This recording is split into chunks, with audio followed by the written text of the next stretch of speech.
Well, things didn't exactly go as planned as far as the timing of the litters that I had set out this year. But I was given the opportunity to breed some of my does that I had taken to the show that I went to about 2 weeks ago now.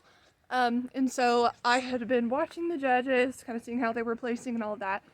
And of course, since I didn't have to pay for them, I jumped on the chance to get new lions in the herd without actually having to buy the bucks. I had been watching the results. I don't really care so much about placings because that's a story for another time, but I was watching what the judges were saying about the bucks that I had been offered to use because I wanted to see what they were saying about their conformation overall.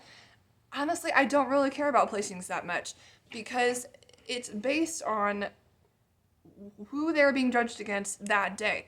They could really not be that great of an animal, but they still placed first because all the ones underneath them were not that great.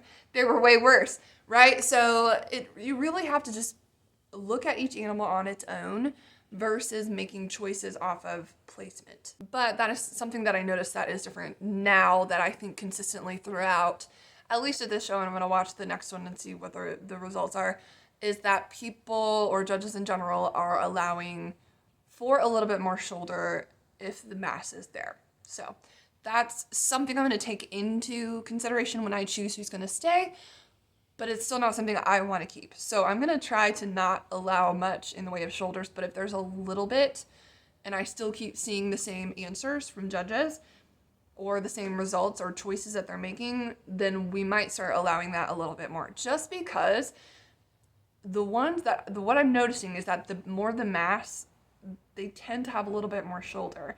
I don't know that I don't want to say it's impossible. Nothing's ever impossible if you can figure it out, but it's much more difficult to have like no shoulder and the mass at the same time. That's what I'm seeing, at least. If you're wanting to figure out the whole conformation thing when it comes to rabbits, it's something, the breed that you raise, even if you don't raise French Lops, I think the best way to go about it is really go to these shows, have your ears open to what the judge is saying, but really study how he's posing the rabbit and what you see out of the conformation and how it's positioned and what they are saying as it goes. That is something when you watch it over and over and over again, it's really going to solidify in your mind what you're looking for. So Maggie is the first one of the girls that I bred, largely because she's 4 this year. She produced well last year, but she's probably on the edge of maybe needing retired. I'm gonna see how she does with this delivery, but if she kind of seems like she's struggling with it, we'll probably retire her this year. But her lines and her conformation is just not something I want to lose, especially because her overall package is just, I love it. I think she's a little bit more fine boned than I would love, but that's just me being extremely picky if I want to find something about her that I don't like, because I always think you can find something to improve on. But I chose the buck that she is bred to because he's massive. He's got like some bulk to him and things like that, and he was one of the ones that kept winning the breed and things like that. So that was that pairing.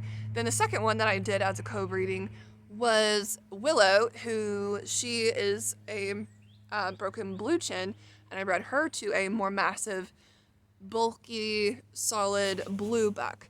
Heard some leaves and I thought maybe one of the rabbits cut out. But I mostly chose him because it was another person, new lines, and I can have more options to breed and keep. I intend to keep at least 2, one doe from each litter, if not maybe 2 from each. We'll see how that goes, because I'm going to have to let go of at least 2 of my adult does this year. Ivy is one probably that will have to end up going. They all have the same sire, and so I'm too closely related. Things gotta go this year. I let go of 2 of his daughters last year. It was just a decision that I had to make, and someone was coming up already, and so to buy some, and so I offered them to her, and it worked out really well for everyone. So that's the main reason that I'm gonna end up keeping a couple of these at least. So yeah, So those litters are due March 25th and 26th, 2025. So I will be creating videos of those and sharing those as they come. About 8 to 10 of those spots are already claimed. I maxed out the claimed seats per litter at 5 because any more than that, there are some that will have more, but I don't like to overpromise. So those litters are coming. There will be a few extra seats left, but not very many. And then we'll start another round after these are mostly grown and we see who's going to stay. So my girls, after me being out of it for at least 2 years after having a baby, and then him finally being a little bit more sustainable, we weren't awesome winners or anything like that, but we weren't like the first ones off every time. So we were kind of like right in that middle spot, and I was really happy with that. So this year is the year of really just getting new ones, seeing what we can do and improve this year. Really mass and the crown and mass and size of head, as well as overall conformation, is the focus this year. You kind of got to just pick things that you want to improve on, and try and make them better, because you're never going to be there. So always just pick something to work on and try your best to pick the ones that fulfill that lacking area that you're trying to improve on.